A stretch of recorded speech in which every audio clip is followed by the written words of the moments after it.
to see.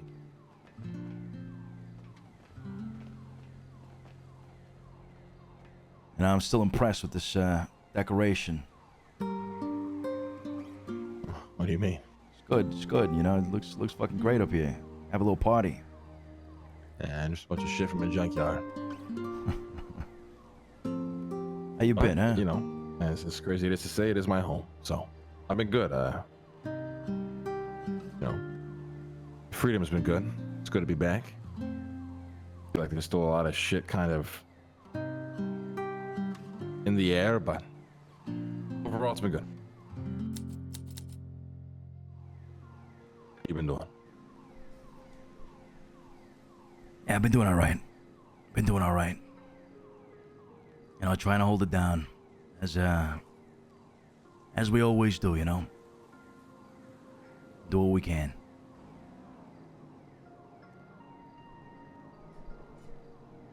Yeah, I mean, for what it's worth, you guys have, I think, done better than anyone could even imagine with the South. So.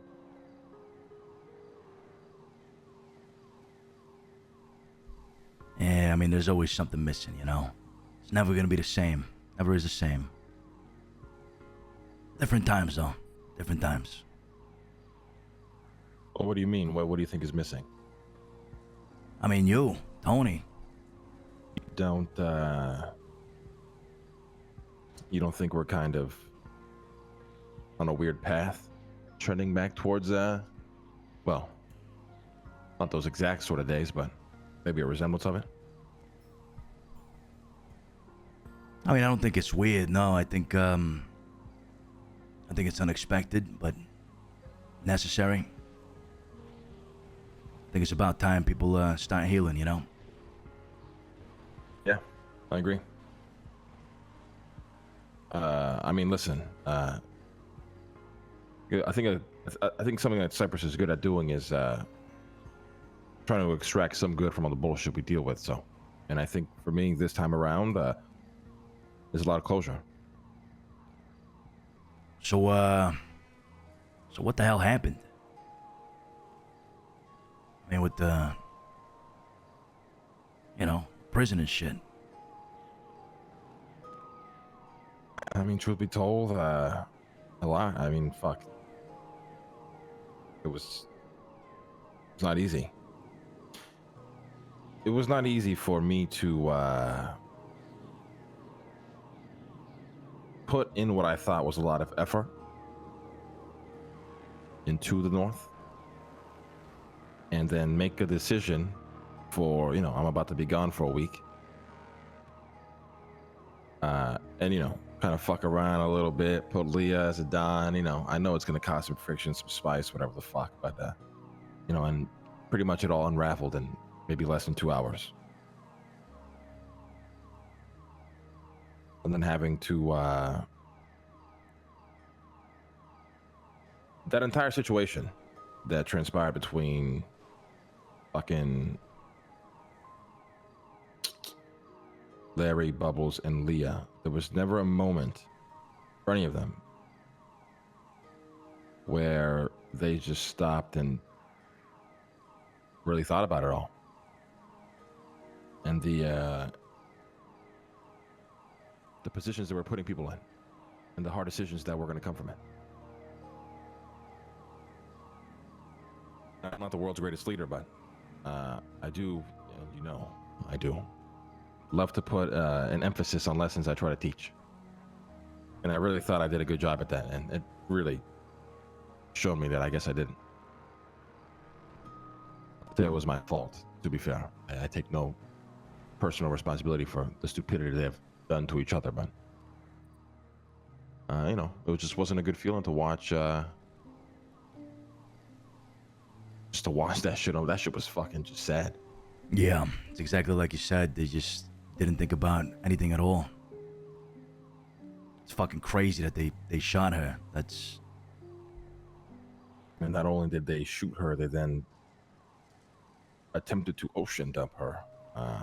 Jesus. In hopes that nobody would find out. I mean, every step they took, it was never, okay, listen, this is out of control. How can we resolve this, or hey, we just did some fucked up shit. Is there a way we can turn it? There's just never any sort of guilt. And the truth of the matter is, they could have both lived. If they resolve that, without me even having to fucking leave, Survivor, or make phone calls instead of meetings, they could have just resolved that on their own. But instead, it was just jumping to the absolute worst conclusion I think somebody can come up with, which is, listen, I knew Larry crashed out. I mean, we all did. Yeah. But I didn't think that he always had a switch in him, right? That he would very quickly turn off when he realized like he was edging that fucking line of no turning back. And I guess just this time he snapped or said fuck it or whatever. Larry was always a ticking time bomb, just waiting to fucking explode.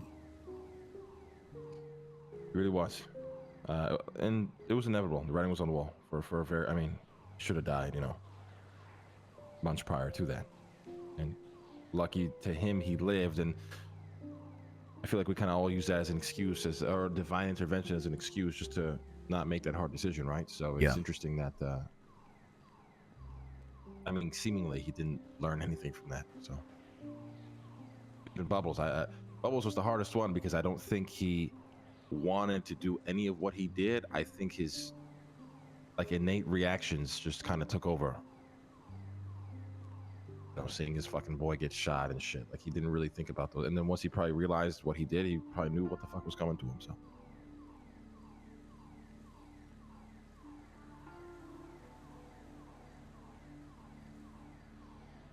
yeah. And that shit broke me. But I'm happy I did it. I learned a lot in my time in jail and on house arrest and all that shit. But again, now I have fucking Martin out of the ICU. Waking up to this shit he's got to make. I don't know. This isn't easy. This isn't, your boy you know you're going to chill with one day again or whatever. This is some straight, Cypress law, right? They're fucking treasonous. Zero toleration, zero tolerance for any sort of relationship with them ever again. Asking that of Martin, I'd be naive to pretend it's just not a fucking crazy ask, right? Yeah. Yeah, he's probably going through it. Yeah, so even if that could just go so fucking bad. We'll see though. If Martin decides to leave, that's World War III down here, Arush mentioned it earlier. It's probably gonna lead to something big. We gotta get ready for whatever, I hope he doesn't leave. When I did speak to Martin, he was very calm, level-headed, understanding in a lot of ways. But at the end of the day, when you're in a room with your boys, your opinions could very quickly change with those emotions kind of hit you at once. So true. Yeah, that's true. Like I said, if I was in his position and that was fucking you or fucking Harry or Roosh, I don't know what I would do, truthfully. So just brace for the fucking worst outcome. For sure. It was that was a crazy day. You called me, you told me what had happened, and we came down here, and Courtney and some of the other treasonous were around, circling the block. We told them to fuck off to get out, and we had a lot of people with us, so didn't really do anything then. But I later went to the apartments, and Larry was there, and Bubbles was there. They pulled me aside. They told me their side of the story. I told them just exactly what you just said. They thought they didn't think before acting. They shot what was a Don at the time, right? And actions have consequences. But the most shocking thing of all of that was they were with Courtney. They were with Junior. They were with everybody that that we had blooded out, basically. You know, not 2-3 hours after they were, you know, let out of the hospital. I was. It's In fucked a to weird see. way, it just confirms like what we've always talked about has been confirmed. Because I mean, if you it's something I don't like doing, but it's interesting when I do it, and that is try to get into the mind of these fucking idiots and their horrible decisions. But if I was Larry, or if I was, let's say, Joe, and you blooded me out 6 months ago, Larry did not give a fuck and stayed with you for 6 months. And then the minute he is blooded out, he is calling me. Why in the world would I join and help you out?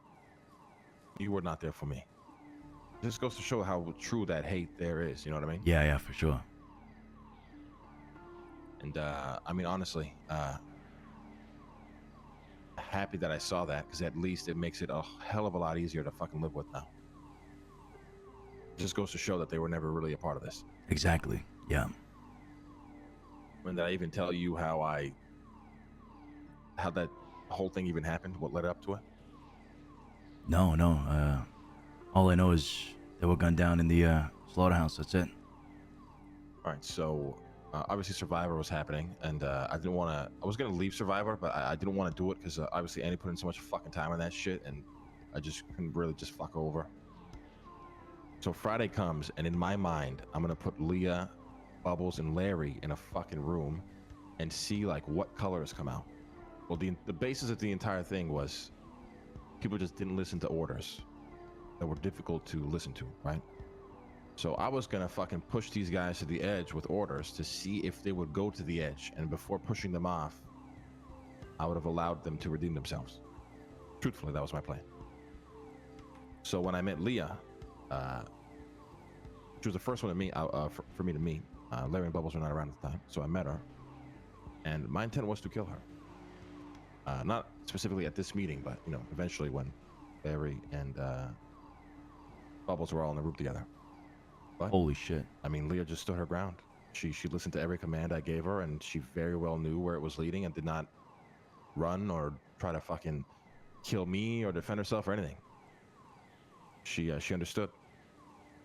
And then in that showed me that, okay, well, she understands.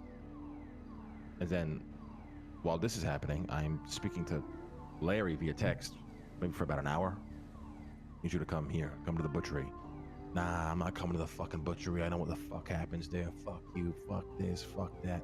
And then very quickly, I guess he would, you know, do what Larry does and realize what the fuck he's saying. Then boom, oh no, I'll be on my way soon. I'll be on my way soon. My bad. I'll be on my way soon. And it was kind of just back and forth like that for about an hour. And eventually they're finally on their way. And I'm sitting there in this butchery just with Leah, who's been there the whole time. I'm like, okay, well, if they reacted in the way that Leah is reacting right now, they might all three be alive by the end of the day. But on their way there, I received a phone call from, I believe it was CJ, who was like, oh, I heard Larry and Bubbles talking to somebody on the phone about a radio or some shit. I'm like, oh, okay, so, well, they're coming with a, you know, a contingency backup plan or whatever the fuck. Damn. So, now get this. Larry, I guess by mistake, texted me the radio channel they were on. No way. Yeah. And I didn't have a radio. So when they pull up, I get real fucking aggressive, right? And like I said, I'm being intentional in this aggression because I want to see if they're capable of listening to their Don, even if their Don is about to kill them. I want to see how deep that loyalty to Cypress went. And as you can imagine, right off the bat, there was none. It was immediate arguing and bickering. Then I asked, so who were you on the phone with at the apartments? They didn't answer, deflected. Oh, who are you on the radio with? Oh, didn't answer, deflected. They didn't know I had the radio channel. So I'm like, oh, Larry, you got a spare radio on you? And he's like, yeah, I got a spare radio. He handed me the radio. I turn the radio on. I go to the channel. I go, Bubbles, say radio check on this fucking radio right now. So I go, what do you mean? I'm like, say radio check on the fucking radio. This is the radio channel, right? And I pull out my phone and I read to them the radio channel. Larry texted me. I said, say radio check on the fucking radio right now. And then they refused and shit got real fucking hot. And then fucking Larry started saying some fucking crazy shit. So then I fucking pulled the gun and I pointed at the fucking Larry and I said, say radio check on the fucking radio. Then Larry tried to run and pull. So I shot him down and I looked at fucking Bubbles and I shot him too. Jesus Christ. mean, even in this is why Tommy DeVito and Ilya, their deaths were so hard for me, and at the same time, it was almost a thing of beauty, because the essence of it was loyalty till the very end. They stood there like men, true soldiers, willing to pay for their crimes. Not even pay for their crimes, willing to die for their Don, whether it was right or wrong. And the truth of the matter is, Larry and Bubbles are a dime a dozen. That loyalty, that sort of mentality, that sort of approach to things is maybe 98% of people you'll meet in your life.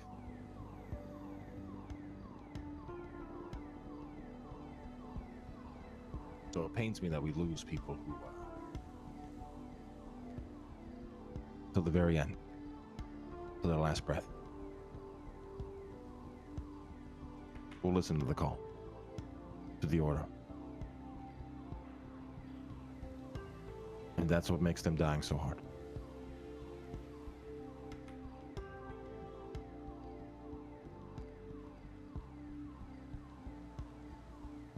I mean, you're 100% right.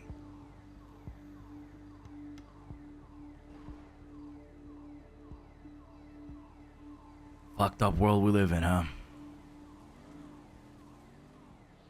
It really is. And you know, I could ramble on about this for fucking hours, but the fact that these motherfuckers in a fucking instant, just turned to the people that we got rid of and came together like the fucking Sinister Six to fight Spider-Man. In less than probably less than an hour, in less than a fucking day even. Yeah. Then you think about all the effort you put into avoiding that sort of conclusion, Luciano. The amount of effort. Everything we've done. People that we have sacrificed, literally have sacrificed, to allow this message to crawl in the minds of the people around us and really like plant itself in there. Not a single thing reciprocated. Not a single thing. That's the thing, man. I mean, loyalty is a crazy thing. You know, it can be a tricky thing. It's precious. It's not something you can buy. And I think one of our mistakes that we've done here, one of many, is that we've tried buying that loyalty, you know, with the buy-ins and shit, right? What does that mean to them? I mean, it's yeah, okay, I'm in the organization, but are they truly loyal? They're not. Maybe not all of them. Some of them, yeah, sure. Some of them have grown into having that loyalty, for sure. But loyalty is not something you can buy. And unfortunately, you know, in the case of Larry, Bubbles, and everybody else that we've had to put a bullet into, that has been the case. Fake loyalty. It's what it's been. It's been a whole case of fake it till you make it.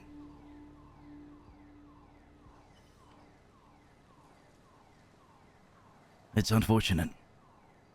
It's fucked up to see. Yeah. Loyalty doesn't really exist like that anymore. Yeah.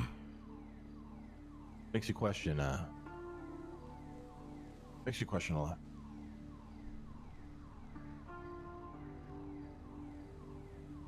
Now listen, I know we've all been through hell and back. There's been a lot of storms brewing in Cypress. But at the end of the day, you know, the storm settles. No matter what we do or say, at least amongst us, you know, you, me, Harry, Arush, Tony. I think we all understand the true meaning of loyalty, and you know, at the end of the day, we have each other's backs. No matter what happens, no matter how many Larrys we have to, you know, get rid of. As long as that continues and remains, I think we'll be all right. Yeah. Me too.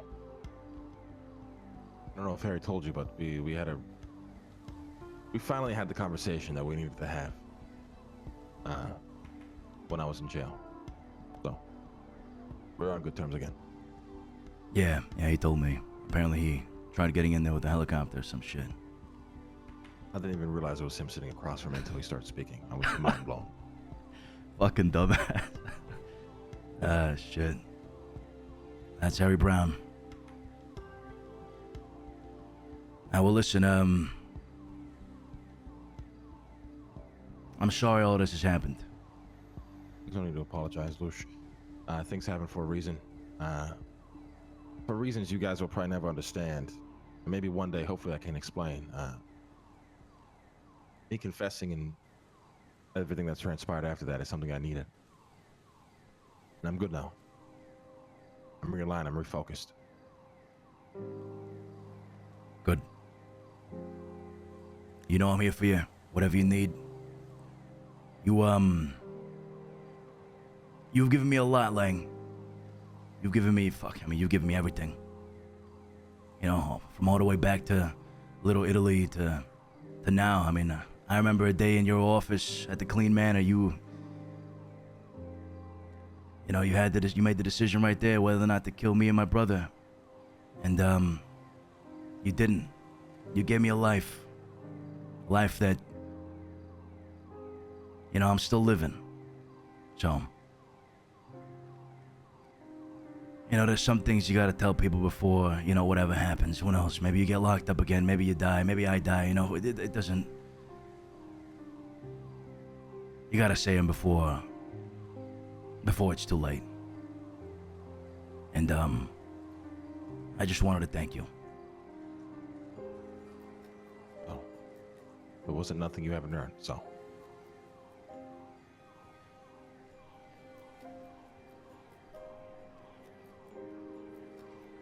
All right. If there's anything you need, you know where to find me, brother. You as well, Lush. And I hope one day,